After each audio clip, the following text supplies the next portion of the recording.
पाहतोय निवडणूक आयोगासोबत विरोधकांची बैठक ही आता संपली आहे। आताची महत्त्वाची अपडेट आपण पाहतोय, विरोधक आणि निवडणूक आयोगासोबत जी बैठक चालली होती ती आता संपली आहे आणि हे नेते बाहेर पडलेत। आपण पाहतोय राज ठाकरे, उद्धव ठाकरे, अमित ठाकरे यासोबत इतर नेते हे आता बाहेर पडलेत। थोड्याच वेळात ते पत्रकारांशी संवाद सुद्धा साधतील।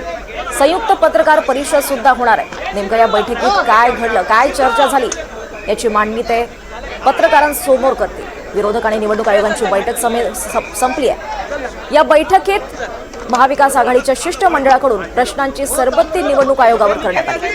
मतदार यादीतील घोळ त्यासोबतच्या त्रुटींवर या बैठकीत बोट ठेवण्यात आलं। अनेक नेते यावेळी आक्रमक झाल्याचं पाहायला मिळालं। राज ठाकरे हे चांगलेच आक्रमक झाल्याचं पाहायला मिळालं। इतक्या त्रुटींसह निवडणूक घेता कशाला असा सवाल देखील राज ठाकरेंनी यावेळी विचारलेला आहे। त्यासोबतच शेकापचे जयंत पाटील, उद्धव ठाकरे यांनी अनेक प्रश्न हे निवडणूक आयोगाला विचारले आणि आता आपण पाहतोय निवडणूक आयोगासोबतची विरोधकांची ही बैठक संपली आहे आणि थोड्याच वेळात पत्रकार परिषद सुद्धा होईल। संयुक्त पत्रकार परिषद हे नेते आता घेतील आणि या बैठकीत नेमकी काय चर्चा झाली, त्यांचं समाधान झालं का, हे सुद्धा या पत्रकार परिषदेद्वारे ते सांगतील। पण आताची महत्त्वाची बातमी आपण पाहतोय, विरोधक आणि निवडणूक आयोगाची बैठक संपली आहे। महाविकास आघाडीचं शिष्टमंडळ आज पुन्हा एकदा निवडणूक आयोगाच्या भेटीला गेलं होतं। अनेक मुद्दे आज सुद्धा चर्चिले गेले। ज्या प्रश्नांवर समाधान झालं नव्हतं आज तेच प्रश्न पुन्हा मांडले गेले।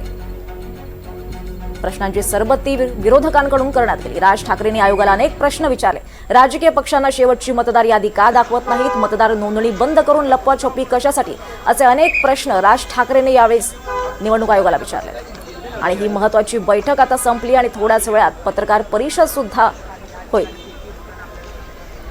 अनेक प्रश्नांची सरबत्ती यावेळी करण्यात आली।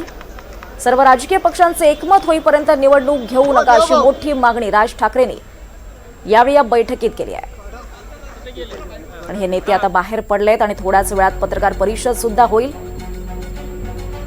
मवियाचं शिष्टमंडळ हे निवडणूक आयोगाच्या भेटीला आज पुन्हा एकदा गेलं होतं। काल सुद्धा ही भेट झाली होती, मात्र काही मुद्द्यांवर समाधान न झाल्यामुळे आज पुन्हा ही भेट होत होती आणि आता ही बैठक संपली आहे।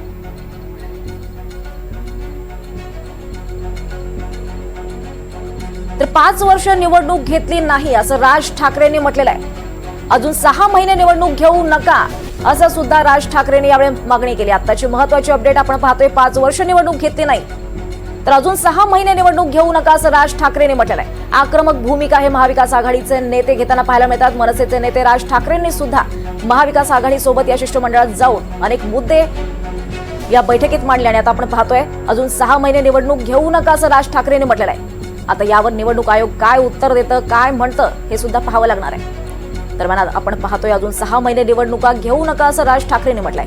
5 वर्ष निवडणूक घेतली नाही, अजून 6 महिने निवडणुका घेऊ नका असं राज ठाकरेंनी म्हटलंय। अनेक प्रश्न राज ठाकरेंनी आक्रमक होत यावेळी मांडलेत। काल सुद्धा या बैठकीदरम्यान राज ठाकरे हे आक्रमक झाल्याचं पाहायला मिळालं। अनेक महत्त्वाचे प्रश्न त्यांनी यावेळेस विचारले।